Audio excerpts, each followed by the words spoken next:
Эта косметичка, вот так она в итоге получилась, на которую я мини-мастер-класс, не знаю, как это назвать, здесь снимала. Она такой плотной формы. Я вставляла туда от салфетки под приборы, такие пластиковые есть, да, просто нашла и из нее вырезала. И вот такая косметичка. Прекрасная, потрясающая. Все очень просто легко. Держит форму как книжечка. Я в полном восторге, полностью довольна этой косметичкой. Можно, в принципе, и ручки сюда привязать. Но в моем случае здесь хранятся спицы. Мне очень нравится. Запас еще большой, еще для новых спиц. Но вообще, мне кажется, этот замечательный принт, который у меня уже не первый раз встречается в моих аксессуарах. И я думаю, не последний раз. Мне он слишком нравится. Может, я еще сошью какую-нибудь подушку или что-либо еще. Ссылочку на мастер-класс этого квадратного мотива оставлю в описании. Доброе утречко, друзья! Вчера был тяжелый день, мне не хотелось чего-то вязать, где нужно было думать. И я вспомнила про вот этот проектик. У меня был отвязан всего лишь один квадратик. Может быть, кто-то помнит, я хотела из этих квадратиков связать такой пенал, как косметичка, плоский пенал для своих спиц, которые неразъемные, которых у меня уже начинает накапливаться. Блин, хотела сейчас их соединять, а они не высохли, прикиньте. Да, они еще совсем сырые. А может, сырые связать? Ничего же? Как думаете? Но они такие вот чуть-чуть между слоями сыроватые. Мне просто уже так хочется их соединить. В общем, сейчас я буду это все соединять, несмотря на то, что квадратики еще немножко сырые. Как соединять эти квадратные мотивы, у меня тоже есть отдельный мастер-класс, ссылочка будет в описании. Итак, вот такая будет косметичка, достаточно вместительная. Сейчас проверим, кстати, сюда спицы. Так, вот это все должно сюда входить. Плюс я, скорее всего, буду ведь еще пополнять свою коллекцию. Наверное, по ширине тут, видите, только-только. Я думаю, еще сюда немножечко расширить. Просто серой обвязкой, так скажем. И вот сюда буду вшивать молнию. Я решила добавить по бокам не просто одним цветом серым, а смотрите, точно так же хочу повторить узор. То есть вот этот ряд сокращения, как бы сужается узор. В общем, просто поворотными рядами. По сути, я помню, мне как-то девочка одна комментарий писала вот к этой жилетке, где у меня был этот узор. Типа, зачем я столько квадратов вяжу, мучаюсь, потом соединяю, когда можно просто полотно вот так поворотными рядами вроде как по узору вязать. Я тогда не совсем поняла, ну, хотя все равно вот эти, ну, то есть здесь вертикальные столбики, здесь расширить, в принципе, можно. А там, где вот такие горизонтальные, все-таки все равно узор немножко по-другому выглядел бы. Вот. Но вот именно по бокам какую-то обвязку добавить, мне кажется, вполне прикольно можно. Так, до меня только сейчас дошло, что этот ряд должен быть в точности такой же. Ведь здесь в стыке они вот такие, иначе узор быстро сокращается. Распускаем. Так, ребят, обещала показывать в этот раз, как я буду сшивать косметичку с подкладом. Значит, вот это у нас лицевая сторона для косметички. Выглядит она будет вот так. Плоская, здесь сшивается. И вот здесь будет замочек. Значит, замочек просто какой-то у себя нашла. Чуть длиннее, потом обрежем, без проблем. Для подклада я взяла просто тоже то, что было. На самом деле, это тонкая достаточно ткань. Это муслин хлопковый. Такой вот он легенький. Но мы его будем проклеивать флизелином. Флизелин это искусственная с клеевой основой. Вот, и сейчас я просто вырежу прямоугольник, такой же, как наша передняя часть. Такой же точно прямоугольник. И точно такой же для подклада прямоугольник из флизелина. И проклею флизелин с подкладом. И дальше покажу вам, что буду делать. На самом деле я снова буду просто по ходу дела что-то пробовать.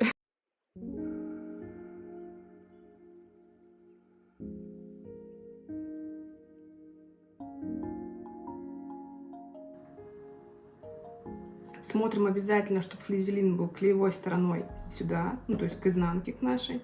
И вот таким образом, на самом деле лучше даже еще тоненькой тканью накрывать и тогда уже проклеивать, чтобы поверхность утюга не портить клеем. Но я на это часто забиваю. Можно, в принципе, и так.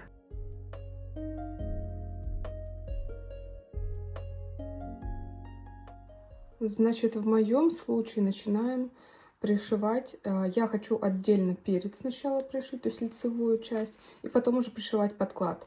Если бы две тряпочки были одинаковой плотности, просто две тряпочки, то тогда можно сразу было лицо с лицом и подклад вместе с молнией сразу одновременно пришивать. Здесь я буду действовать так.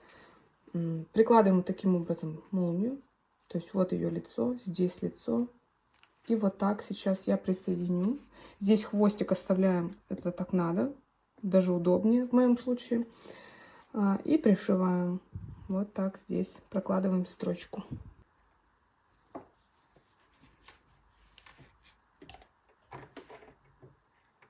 В общем, в этом моменте шьем очень медленно. Я буквально стежок за стежком поправляю вот здесь неровности самого вязания. Вот здесь, например, какие-то неровности.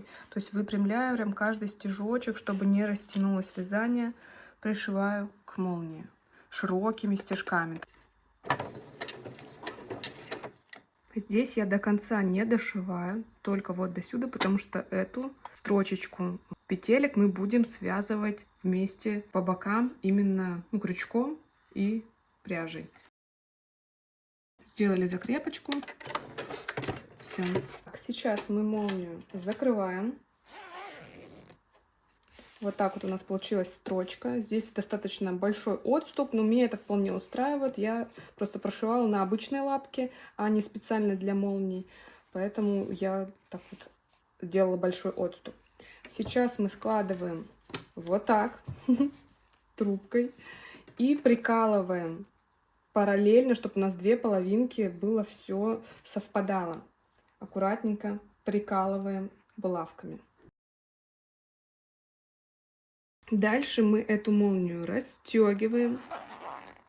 И здесь как раз очень удобно, что у нас длинная с запасом молния. У меня она вообще расстегивается, но я решила показывать большинство молний неразъемные. И именно с запасом очень удобно использовать. Все, мы берем и просто прошиваем на машинке этот край молнии точно так же, как и предыдущий. Не забывайте, что вначале мы тоже отступаем немножечко, буквально полсантиметра, чтобы у нас в свободном доступе оставались вот эти петельки, край которых мы потом будем связывать именно пряжей. Делаем закрепочку, не забываем.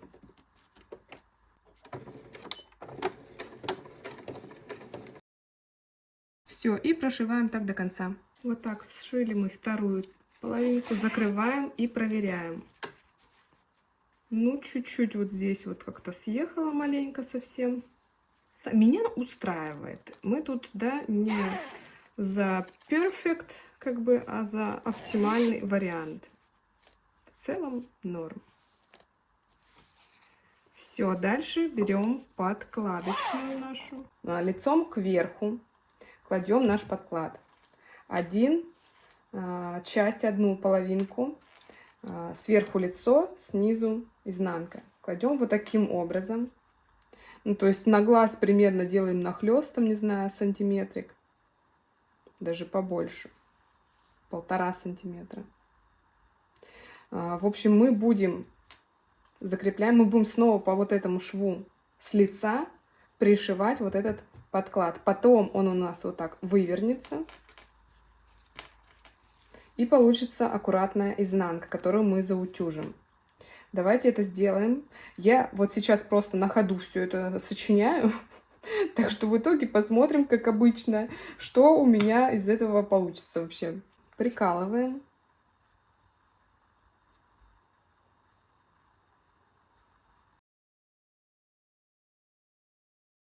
Не совсем, конечно, я удобно это все делаю. На самом деле, вот у меня размыкается вот эта молния.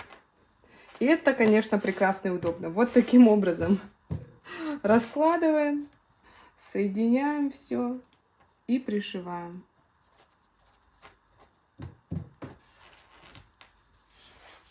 Вот так. Старайтесь попадать в тот же шов, чтобы у нас не было тут нагромождений швов. Вообще, по идее, конечно, можно было, наверное, сразу это делать одним швом, а не в 2 этапа, как я. Закрепочка. И поехали. Дальше нужно проделать то же самое с вот этой частью. Здесь уже это не так удобно, потому что у нас тут... Кстати, да, наверное, это было бы гораздо проще сделать, если бы у нас подклад был не единым, а посередине со швом. Тогда вот эти две половинки было бы легче гораздо пришивать. Ну, я вот... Вы просили показать, я показываю. Я шью вот таким образом по ходу, как оно у меня вообще пойдет. Часто бывает, можно гораздо более легким путем пойти. В общем, сейчас я прикреплю и точно так же вот здесь проложу строчку.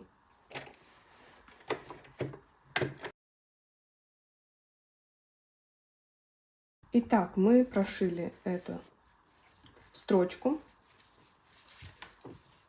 И у нас получается вот таким образом подклад. Здесь все вчистую. Но опять же, это потому что молния разомкнутая. И поэтому так легко складывается. Конечно, если она соединена, это сложнее. Давайте попробуем закрыть. Вот таким образом у нас получается. Оп, и здесь вот такой подклад. Здесь можно, конечно, отгладить. И сейчас нам остается только подклад зашить вот здесь. Потому что внешнюю часть мы будем, как я говорила, пряжей прямо снаружи по лицу соединять, чтобы был такой вот плоский край. Ну, у меня так по задумке. Поэтому мы сейчас расстегиваем, выворачиваем все это дело. Можно даже застегнуть обратно. И здесь складываем аккуратненько, ориентируюсь на вот этот край. Здесь у меня припуск побольше просто оставлен у подклада. И прокладываем строчку здесь и аналогично здесь. Так как у нас здесь открытые остаются боковые швы, мы это легко сможем вывернуть. Закалываем и прошиваем. Здесь длину стежка делаем чуть поменьше, стандартную, потому что это подклад, обычная ткань. В начале и в конце закрепка. Так, давайте вывернем и посмотрим, что у нас получается. Замочек там внутри открываем до конца. И вот через боковушку все выворачиваем.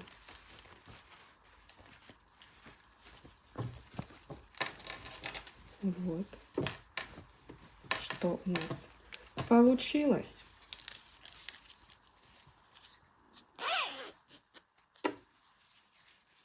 Можно припуски подрезать и дальше, пряча вот эти боковые хвостики, таким образом, мы здесь просто уже пряжей самой зашьем нашу косметичку, и все будет готово.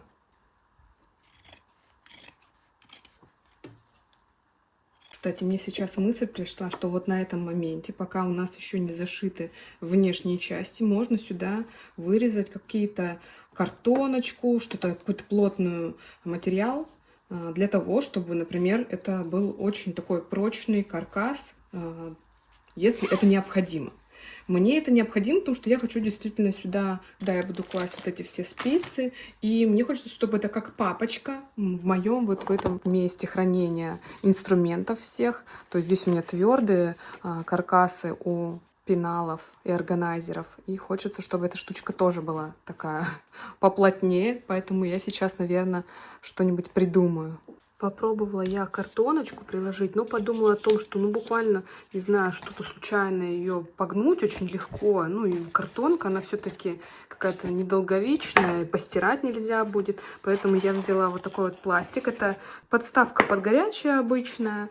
Я думаю, вот из нее вырезать сейчас два прямоугольничка и вставить их. Они не то чтобы очень прям плотные, но при этом будет, мне кажется, прикольно держать форму.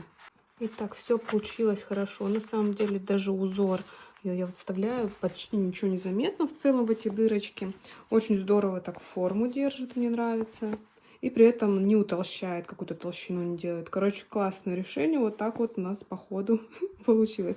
Все, сейчас я сошью боковые швы. Я не сняла именно тот момент, как я соединяла боковинки, но это были обычные столбики без накида по внешней части. Вы также можете соединить эти боковые части абсолютно любым удобным вам способом. Надеюсь, этот мастер-класс вам пригодится, и всем удачи, пока-пока!